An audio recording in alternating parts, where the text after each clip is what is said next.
জনহীন মরুভূমিতে একটি হরিণ থাকতো একা একা।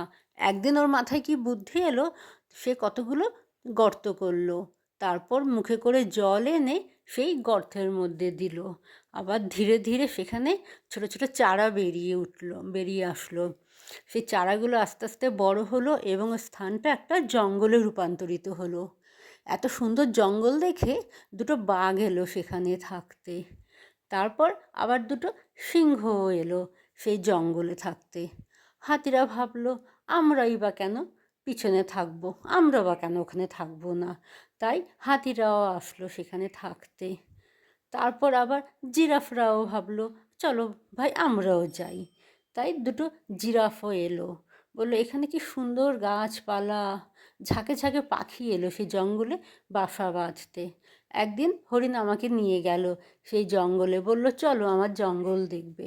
অপরূপ সে জঙ্গলের দৃশ্য, কলকল করে নদী বইছে, পাখিরা উড়ছে, হরিণগুলো ছুটোছুটি করছে। একদিন তোমরাও এসো এই জঙ্গল দেখতে, কেমন?